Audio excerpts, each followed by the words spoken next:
പുറമേ നിന്ന് നോക്കുന്നവർക്ക് ഇതൊരു സ്വർഗമാണ്. അത്യാധുനിക സൗകര്യങ്ങളുള്ള കോടീശ്വരനായ അനന്തൻ്റെ സാമ്രാജ്യം. ലോകത്തിലെ സകല ആഡംബരങ്ങളും ഈ 4 ചുവരുകൾക്കുള്ളിലുണ്ട്. പക്ഷേ ഈ വലിയ വീടിനുള്ളിൽ സന്തോഷം ഇല്ലാതായിട്ട് ഇന്ന് 1 വർഷം തികയുന്നു. ഇരുണ്ട ഒരു മുറിയിൽ തൻ്റെ ഭാര്യ മായയുടെ വലിയൊരു ചിത്രത്തിന് മുന്നിൽ തളർന്നിരിക്കുകയാണ് അനന്തൻ. ടേബിളിൽ കുറെ ഫയലുകൾ ചിതറിക്കിടപ്പുണ്ട്. അദ്ദേഹത്തിൻ്റെ കണ്ണുകളിൽ ശൂന്യത മാത്രം. 1 വർഷം മുമ്പുണ്ടായ ആ കറുത്ത രാത്രിയിലെ കാറപകടം അത് അനന്തൻ്റെ ജീവിതം മാറ്റിമറിച്ചു. തൻ്റെ പ്രിയപ്പെട്ട മായയെ മരണം തട്ടിയെടുത്തപ്പോൾ തകർന്നത് അദ്ദേഹത്തിൻ്റെ മനസ്സ് മാത്രമല്ല, അദ്ദേഹത്തിൻ്റെ കുഞ്ഞു മാലാഹമാരായ അച്ചുവിൻ്റെയും അമ്മുവിൻ്റെയും ലോകം കൂടിയായിരുന്നു. അമ്മയോടൊപ്പം അവരുടെ കുഞ്ഞു ചിരിയും സംസാരവും എങ്ങോ പോയി മറഞ്ഞു. പെട്ടെന്ന് കുട്ടികളുടെ മുറിയിൽ പാത്രങ്ങൾ വീണുടയുന്ന ശബ്ദം കേൾക്കാം. വർണ്ണാഭമായ കളിപ്പാട്ടങ്ങളും വില കൂടിയ വസ്ത്രങ്ങളും അവിടെ ചിതറിക്കിടക്കുന്നു. അച്ചുവും അമ്മുവും ഭയന്ന് ഒരു മൂലയിൽ പേടിച്ച് പരസ്പരം കെട്ടിപ്പിടിച്ചിരിക്കുകയാണ്. ഒരു നേഴ്സ് ദേഷ്യത്തോടെ അവരുടെ അടുത്ത് നിൽക്കുന്നു. മതി, ഇനി എനിക്ക് പറ്റില്ല. ഈ കുട്ടികൾക്ക് ഭ്രാന്താണ്. എത്ര സ്നേഹത്തോടെ ഭക്ഷണം കൊടുത്തിട്ടും അവർ ആരെയും അടുപ്പിക്കുന്നില്ല. എല്ലാം വലിച്ചെറിയുകയാണ്. അമ്മു ആ ഭക്ഷണപാത്രം ദേഷ്യത്തോടെ തട്ടിമാറ്റി കളിപ്പാട്ടങ്ങൾ എടുത്ത് വലിച്ചെറിയുകയാണ് അച്ചു. അവൾ ഉറക്കെ കരയുകയും ചെയ്യുന്നുണ്ട്. ബഹളം കേട്ട് അനന്തൻ മുറിയിലേക്ക് കടന്നു വന്നു. അനന്തനെ കണ്ടപ്പോൾ നേഴ്സ് തൻ്റെ സങ്കടം പറഞ്ഞു. സർ, ക്ഷമിക്കണം, എനിക്ക് ഈ ജോലി വേണ്ട. സ്നേഹം കൊണ്ടോ പണം കൊണ്ടോ ഈ കുട്ടികളെ മാറ്റാൻ ആർക്കും കഴിയില്ല. ഞാൻ പോകുന്നു. ആ നേഴ്സ് സങ്കടത്തോടെ അവിടെ നിന്ന് ഇറങ്ങിപ്പോയി. മായ, എൻ്റെ മക്കൾക്ക് ഞാൻ എന്ത് പകരം നൽകും? ഈ സമ്പാദ്യത്തിനൊന്നും അവരുടെ സങ്കടം മാറ്റാൻ കഴിയില്ല. നമ്മുടെ മക്കളെ പഴയതുപോലെ ഒന്ന് ചിരിപ്പിക്കാൻ ആരെങ്കിലും വരുമോ? എല്ലാവരും തോറ്റു പിന്മാറിയ ആ വലിയ വീട്ടിലേക്ക് സ്നേഹത്തിൻ്റെ കരുത്തുമായി ഒരാൾ എത്തുകയാണ്. ആ കുഞ്ഞു മാലാഹമാരുടെ ജീവിതം ഇനി മാറി മറിയുമോ? ഈ സമയം നഗരത്തിൻ്റെ തിരക്കുകളിൽ നിന്ന് മാറി ഒരു ഇടവഴിക്ക് അറ്റത്തുള്ള ചെറിയ ഓടുമേഞ്ഞ വീട്. ഭിത്തിയിലെ പെയിൻറ്റുകൾ അടർന്നു വീണിരിക്കുന്നു. മുറ്റത്ത് ഒരു പഴയ തുളസിത്തറയുണ്ട്. പുറമെ നിന്ന് നോക്കുമ്പോൾ ദേവിക എപ്പോഴും പുഞ്ചിരിക്കുന്നവളാണ്. പക്ഷേ ആ പുഞ്ചിരിക്ക് പിന്നിൽ കണ്ണീരിൻ്റെ ഒരു വലിയ കഥയുണ്ട്. അച്ഛൻ്റെ മരണശേഷം ആ കുടുംബത്തിൻ്റെ ഏക അത്താണിയായിരുന്നു അവൾ. ദേവികയുടെ അമ്മ കട്ടിലിൽ കിടക്കുകയാണ്. കടുത്ത ആസ്മാരോഗിയാണ് അമ്മ. ശ്വാസമെടുക്കാൻ അവർ വല്ലാതെ ബുദ്ധിമുട്ടുന്നുണ്ട്. ദേവിക അമ്മയുടെ അരികിലിരുന്നു നെഞ്ചു തടവിക്കൊടുത്തു. അമ്മ കിതച്ചുകൊണ്ട് പറഞ്ഞു, മോളെ, എൻ്റെ മരുന്നിന് തന്നെ ഒരുപാട് പണമാകുന്നുണ്ട്. അനിയൻ്റെ ഫീസ് അടയ്ക്കണം. നീ ഇങ്ങനെ കഷ്ടപ്പെടുന്നത് കാണുമ്പോൾ എൻ്റെ നെഞ്ച് പൊള്ളുകയാണ്. അമ്മ അതൊന്നും ഓർത്ത് വിഷമിക്കണ്ട. എനിക്ക് അനന്ത സാറിൻ്റെ വീട്ടിൽ ജോലി കിട്ടിയല്ലോ. വലിയ ശമ്പളമാണ് അവിടെ പറയുന്നത്. നമ്മുടെ കഷ്ടപ്പാടുകളെല്ലാം അതോടെ തീരും. ദേവികയുടെ അനിയൻ ആദി ഒരു മൂലയിലിരുന്ന് പഴയൊരു വിളക്കിൻ്റെ വെളിച്ചത്തിൽ പഠിക്കുകയാണ്. അവന് എഞ്ചിനീയർ ആകണമെന്നാണ് ആഗ്രഹം. പക്ഷേ കയ്യിൽ പുതിയ പുസ്തകങ്ങൾ വാങ്ങാൻ പോലും പണമില്ല. ചേച്ചി ഈ മാസം ഫീസ് അടച്ചില്ലെങ്കിൽ കോളേജിൽ നിന്നും പുറത്താക്കുമെന്ന് പറഞ്ഞു. ചേച്ചിക്ക് ആ ജോലി കിട്ടുമോ? ദേവിക അവൻ്റെ തലയിൽ തലോടിക്കൊണ്ട് പറഞ്ഞു. കിട്ടും മോനെ, ചേച്ചി എങ്ങനെയെങ്കിലും അത് ശരിയാക്കും. നീ നന്നായി പഠിച്ചാൽ മാത്രം മതി.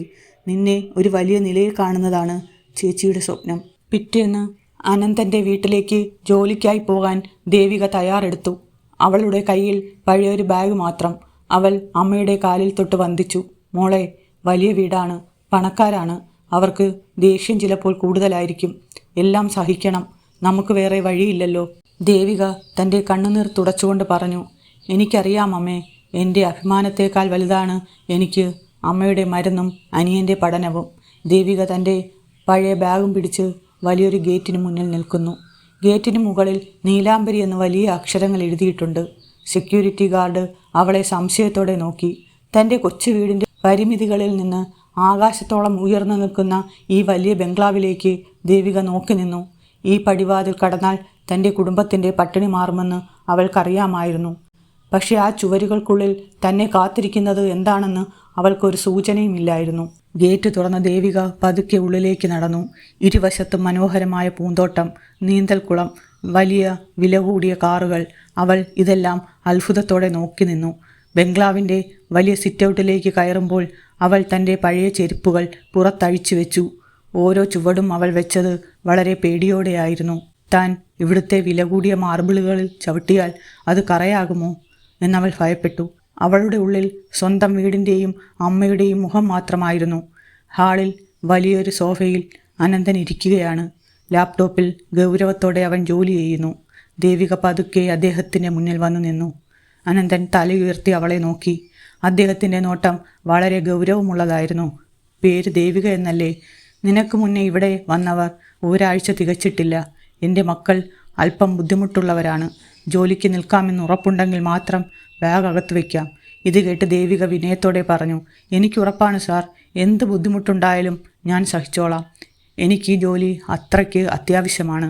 ജോലിക്ക് നിൽക്കുന്നത് പണത്തിന് വേണ്ടിയായിരിക്കാം, പക്ഷേ എൻ്റെ മക്കളെ നോക്കേണ്ടത് മനസ്സുകൊണ്ടായിരിക്കണം. അത് മറക്കണ്ട. അനന്തൻ തൻ്റെ സഹായികളോട് ദേവികയെ മുറി കാണിച്ചു കൊടുക്കാൻ പറഞ്ഞു. ദേവിക ആ വലിയ കോണിപ്പടികൾ കയറുമ്പോൾ മുകളിൽ നിന്ന് ഭയങ്കരമായ കരച്ചിൽ കേട്ടു. അച്ചുവും അമ്മുവും മുറിയിൽ എന്തോ എറിഞ്ഞുടയ്ക്കുന്ന ശബ്ദം. ദേവിക ഒന്ന് ഞെട്ടി. അവിടെ നിന്നപ്പോൾ സഹായിയായി നിന്ന ആൾ പറഞ്ഞു, പേടിക്കേണ്ട ദേവിക, ഇതാണ് ഇവിടുത്തെ സ്ഥിരം അവസ്ഥ. മാഡം പോയതിൽ പിന്നെ ഈ വീട് ഇങ്ങനെയാണ്. ധൈര്യമായി പോയിക്കോളൂ. ദേവിക പതുക്കെ കുട്ടികളുടെ മുറിയുടെ വാതിൽക്കലെത്തി. വാതിൽ തുറക്കുമ്പോൾ അവൾ കാണുന്നത് ഇരുട്ടിലിരിക്കുന്ന 2 കുഞ്ഞു രൂപങ്ങളെയാണ്. ദേവികയുടെ കണ്ണുകളിൽ സഹതാപം നിറഞ്ഞു.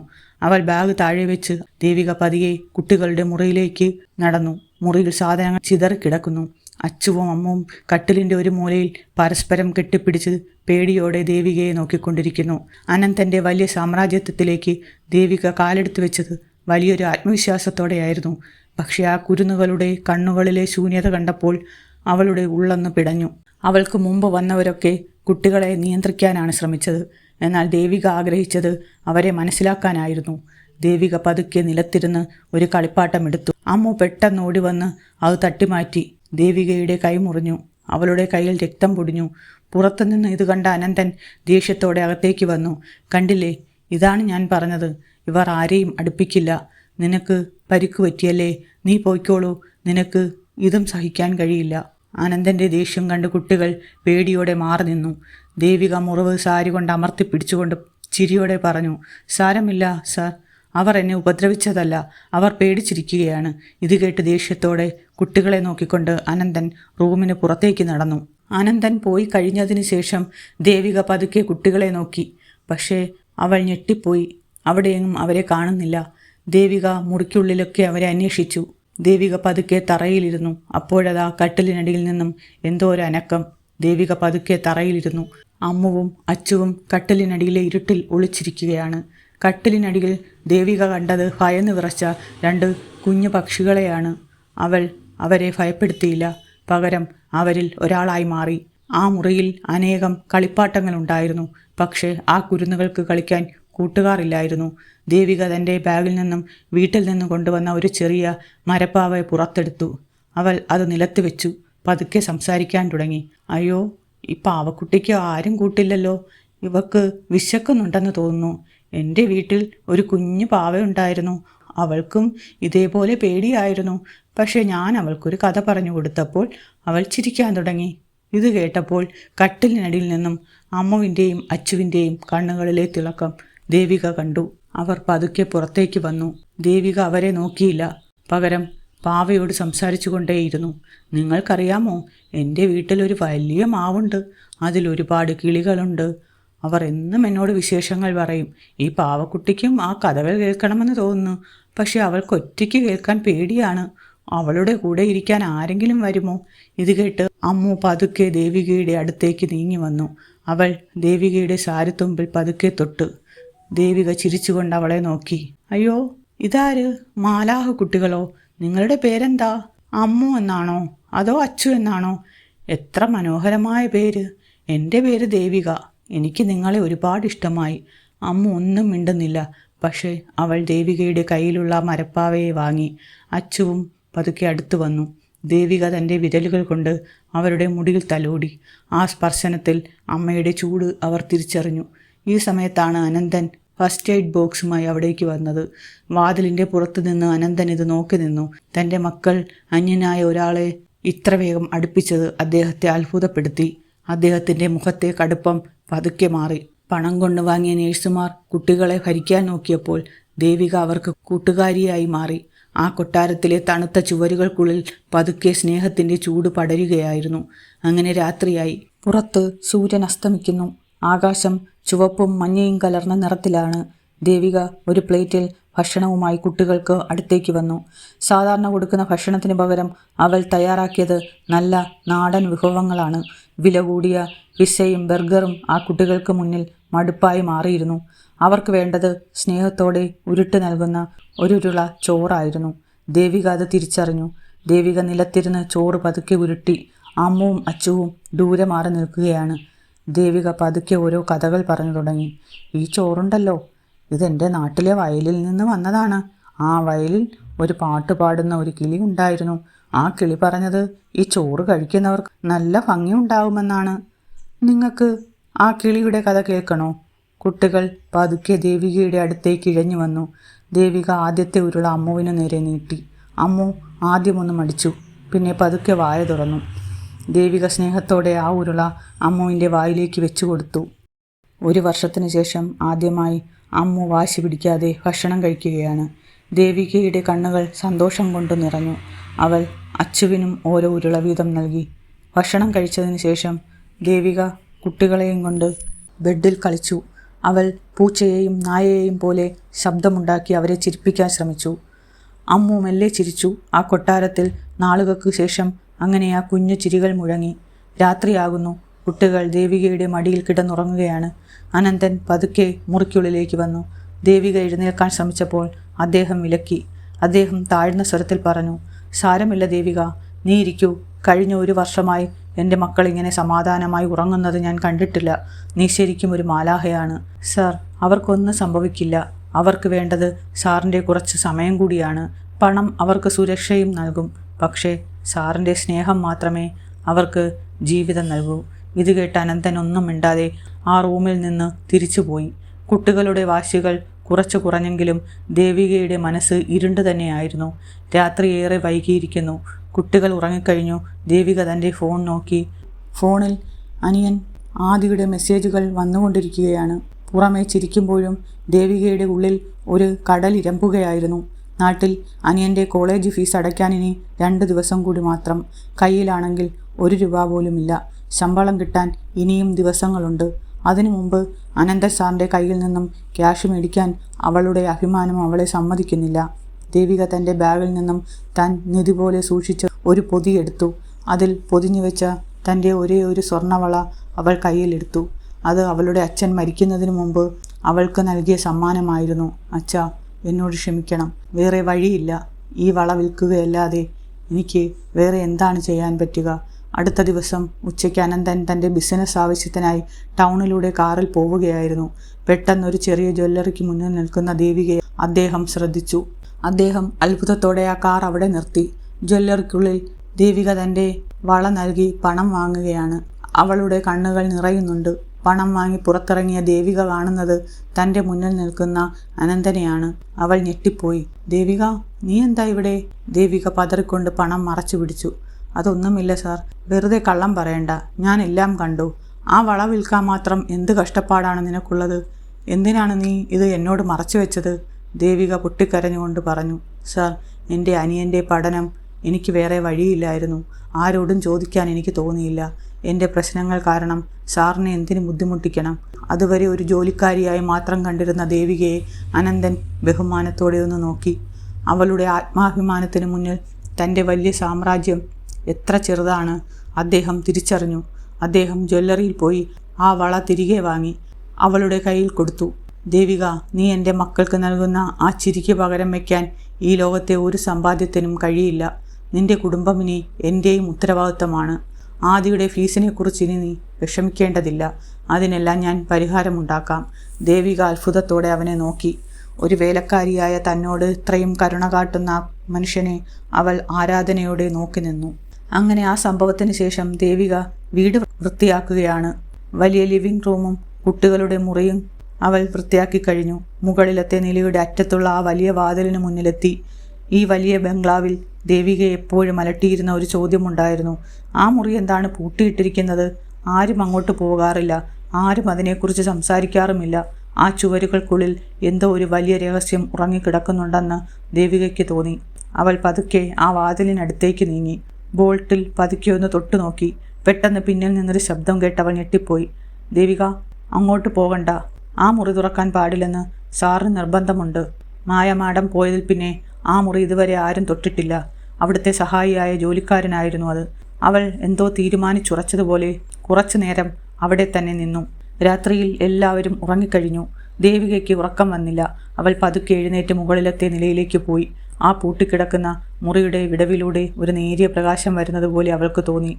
ഓർമ്മകളെ പൂട്ടിവെച്ചാൽ അത് മുറിവുകളായി മാറുമെന്ന് ദേവികയ്ക്ക് അറിയാമായിരുന്നു.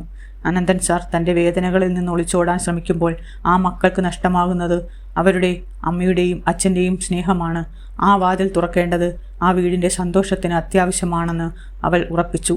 അടുത്ത ദിവസം ഉച്ചസമയം അനന്തൻ ഓഫീസിലേക്ക് പോയിരിക്കുന്നു. വീട്ടിലെ മറ്റു ജോലിക്കാർ വിശ്രമത്തിലാണ്. ദേവിക പതുക്കെ മുകളിലത്തെ നിലയിലേക്ക് കയറി. അവളുടെ കയ്യിൽ പഴയൊരു താക്കോൽ കൂട്ടമുണ്ട്. അവൾ ആ പൂട്ടിക്കിടക്കുന്ന മുറിയുടെ മുന്നിലെത്തി.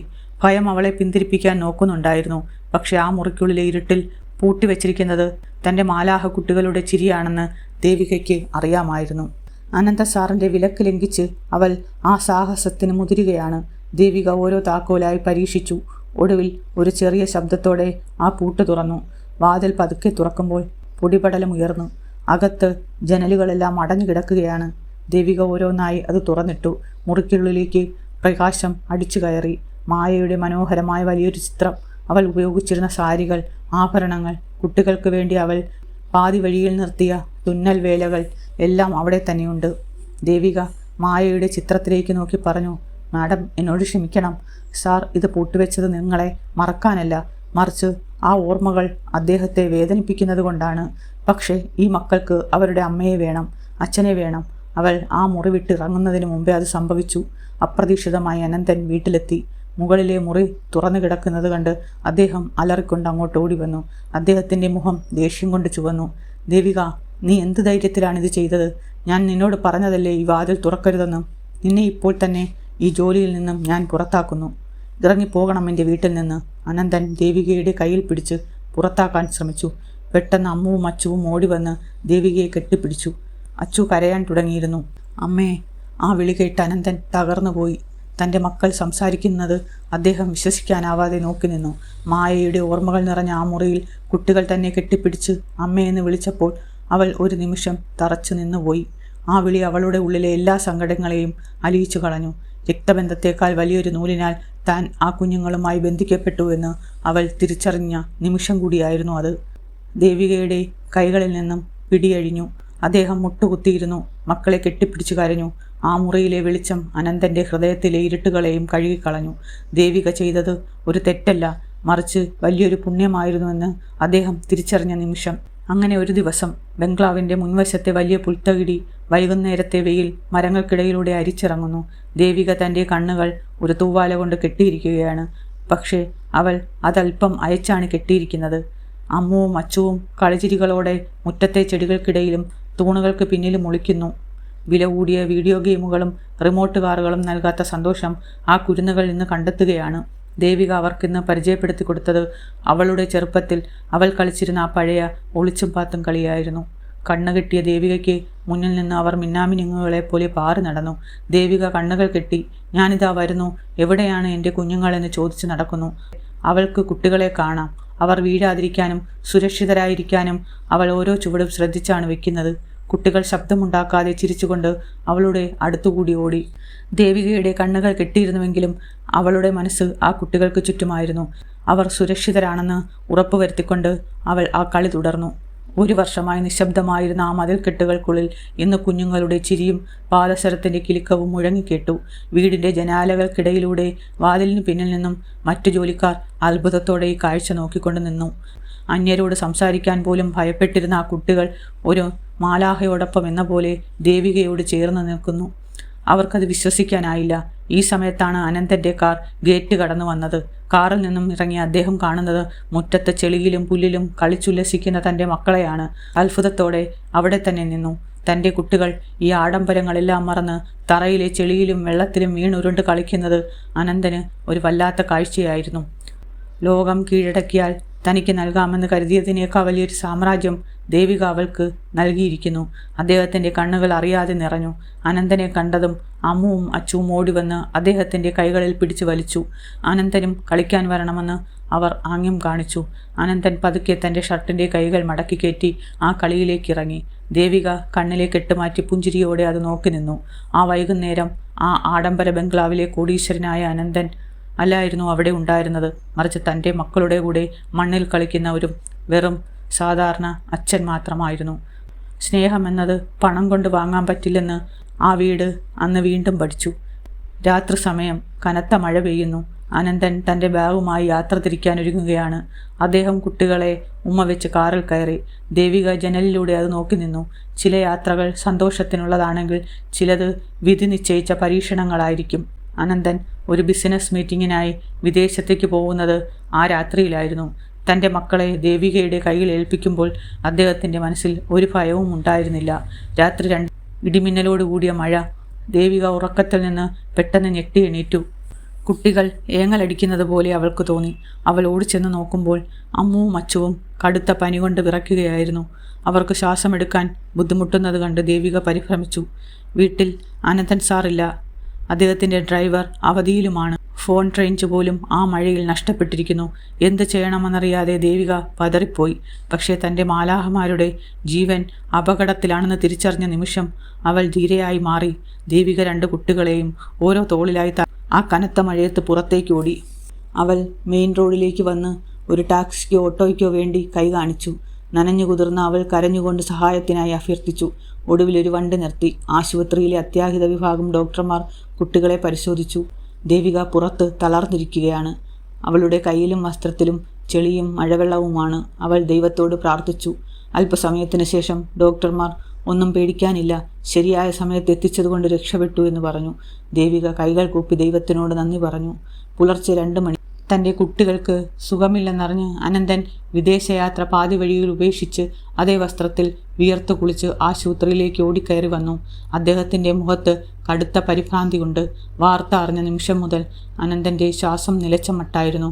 തൻ്റെ മക്കൾക്ക് എന്ത് സംഭവിച്ചു എന്ന ഭയം അദ്ദേഹത്തെ വേട്ടയാടി. പക്ഷേ വാർഡിൻ്റെ വാതിൽക്കലെത്തിയ അനന്തൻ കണ്ട കാഴ്ച അദ്ദേഹത്തിൻ്റെ ജീവിതം മാറ്റിമറിക്കുന്നതായിരുന്നു.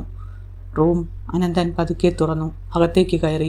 അകത്ത് ബെഡിൽ അമ്മുവും അച്ചുവും സമാധാനമായി ഉറങ്ങുകയാണ്. അവരുടെ കയ്യിൽ ട്രിപ്പ് ഇട്ടിട്ടുണ്ട്. ബെഡിനരികിലെ ചെറിയ സ്റ്റൂളിൽ ഇരുന്നു കൊണ്ട് ദേവിക ഉറക്കത്തിലേക്ക് വഴുതി വീണിരിക്കുന്നു. ഒരു കൈയിൽ അവൾ അമ്മുവിൻ്റെ കൈ ചേർത്ത് പിടിച്ചിട്ടുണ്ട്. മറുകൈ കൊണ്ട് അച്ചുവിൻ്റെ തലയിൽ തലോടിക്കൊണ്ടാണ് അവൾ ഉറങ്ങുന്നത്. അവളുടെ വസ്ത്രങ്ങളെല്ലാം അപ്പോഴും നനഞ്ഞു കുതിർന്ന നിലയിലായിരുന്നു. തൻ്റെ മക്കൾക്ക് വേണ്ടി ഒരു രാത്രി മുഴുവൻ ഉറക്കമില്ലാതെ പോരാടിയ പെൺകുട്ടിയെ അനന്തൻ വിസ്മയത്തോടെ നോക്കി നിന്നു. സ്വന്തം ജീവൻ പോലും പണയം വെച്ച് തൻ്റെ മക്കളെ മരണത്തിൽ നിന്നും തിരികെ കൊണ്ടുവന്നത് ദേവികയായിരുന്നു. അദ്ദേഹത്തിൻ്റെ കണ്ണുകൾ നിറഞ്ഞു തുളുമ്പി. ദേവിക പെട്ടെന്ന് ഞെട്ടി എഴുന്നേറ്റു. അനന്തനെ കണ്ടതും അവൾ പരിഭ്രമത്തോടെ എഴുന്നേൽക്കാൻ ശ്രമിച്ചു. സാർ, എപ്പോഴാ വന്നത്?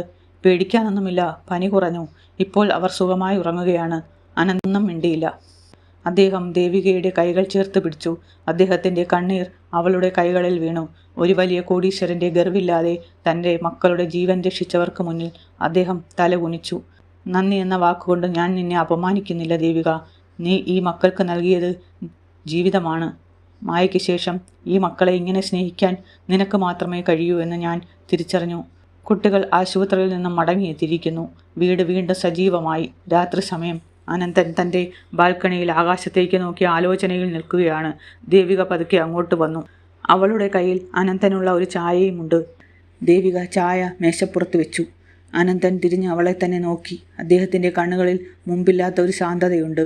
അനന്തൻ ദേവികയോടായി പറഞ്ഞു, ദേവിക, മായ പോയപ്പോൾ എൻ്റെ ലോകം അവസാനിച്ചു എന്നാണ് ഞാൻ കരുതിയത്. അവൾക്ക് പകരമായി മറ്റൊരാളെ ചിന്തിക്കാൻ പോലും എനിക്ക് കഴിയില്ലായിരുന്നു. പക്ഷേ ഈ കഴിഞ്ഞ കുറച്ച് ദിവസങ്ങളിൽ ഞാനൊന്ന് തിരിച്ചറിഞ്ഞു.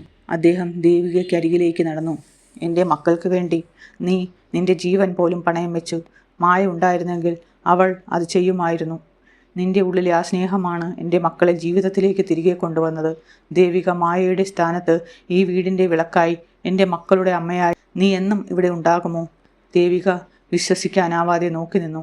അവളുടെ കണ്ണുകൾ നിറയുന്നുണ്ടായിരുന്നു. അവൾക്ക് പെട്ടെന്നൊരു മറുപടി പറയാൻ കഴിഞ്ഞില്ല. അവൾ ദൂരേക്ക് നോക്കി കുറച്ചു നേരം മൗനമായി നിന്നു. ദേവികയ്ക്ക് അത് ഒരു വലിയ വാഗ്ദാനമായിരുന്നു. തൻ്റെ കുടുംബത്തിൻ്റെ ദാരിദ്ര്യം മാറാൻ അനന്തൻ സാറിനെ വിവാഹം കഴിക്കുക എന്നത് എളുപ്പ വഴിയായിരുന്നു. പക്ഷേ ദേവിക ചിന്തിച്ചത് തൻ്റെ ലാഭത്തെക്കുറിച്ചായിരുന്നില്ല, ആ മാലാഹ കുട്ടികളെക്കുറിച്ചായിരുന്നു. ദേവിക അനന്തനെ നോക്കി പതുക്കെ പറഞ്ഞു, സാർ, ഒരു ജോലിക്കാരിയായി വന്ന എനിക്ക് സാർ നൽകിയ ബഹുമാനത്തിന് നന്ദിയുണ്ട്. പക്ഷേ ഈ വിവാഹത്തിന് ഞാൻ സമ്മതിക്കുന്നത് ഈ ആഡംബരങ്ങൾ കണ്ടിട്ടല്ല. ആശുപത്രിയിൽ വെച്ച് ആ കുഞ്ഞുങ്ങൾ എൻ്റെ കൈവിടാതെ പിടിച്ചിരുന്നപ്പോൾ ഞാനൊന്ന് തിരിച്ചറിഞ്ഞു, അവരില്ലാതെ ഒരു ജീവിതം എനിക്കിനിയില്ലെന്ന്. അവരെ വിട്ടുപിരിയാൻ എനിക്ക് കഴിയില്ല സാർ. അവർക്ക് വേണ്ടി, എൻ്റെ കുഞ്ഞുങ്ങൾക്ക് വേണ്ടി ഞാൻ ഈ ജീവിതം സ്വീകരിക്കുന്നു. അനന്തൻ ആശ്വാസത്തോടെ പുഞ്ചിരിച്ചു. ഈ സമയം മുറിക്കുള്ളിൽ നിന്നും കുട്ടികൾ ഉണർന്നു വരുന്നത് അവർ കണ്ടു. അച്ചുവും അമ്മുവും ഓടി വന്നു ദേവികയുടെയും അനന്തൻ്റെയും ഇടയിൽ നിന്ന്. അവർ രണ്ടുപേരുടെയും കൈകൾ ചേർത്ത് പിടിച്ചു. അമ്മയെന്നും മക്കളെന്നും വിളിക്കാൻ രക്തബന്ധം തന്നെ വേണമെന്നില്ലെന്ന് ആ നിമിഷം തെളിയിച്ചു. സ്നേഹം കൊണ്ടൊരാൾ മറ്റൊരാളിലേക്ക് ലയിക്കുന്ന ആ നിമിഷം ആ വീടിന് പുതിയൊരു ജന്മം നൽകുകയായിരുന്നു. ജീവിതം ചിലപ്പോൾ നമ്മളെ തളർത്തും, എല്ലാം അവസാനിപ്പിച്ചുവെന്ന് തോന്നിപ്പിക്കും. പക്ഷേ എവിടെയെങ്കിലും നമുക്ക് വേണ്ടി ഒരു വാതിൽ തുറന്നു കിടക്കുന്നുണ്ടാകും. സ്നേഹിക്കാൻ മനസ്സുണ്ടെങ്കിൽ തകർന്നടിഞ്ഞ സ്വപ്നങ്ങളിൽ നിന്ന് പുതിയൊരു സ്വർഗം പണിതുയർത്താൻ നമുക്ക് കഴിയും. ഒരിക്കലും തോറ്റു കൊടുക്കരുത്, കാരണം സ്നേഹത്തിന് അത്ഭുതങ്ങൾ സൃഷ്ടിക്കാൻ കഴിയും. അനന്തൻ്റെയും ദേവികയുടെയും ഈ കഥ നിങ്ങൾക്ക് ഇഷ്ടപ്പെട്ടുവെങ്കിൽ ഇതുപോലെയുള്ള ഹൃദയസ്പർശിയായ വീഡിയോകൾക്കായി ഈ ചാനൽ സബ്സ്ക്രൈബ് ചെയ്യുക.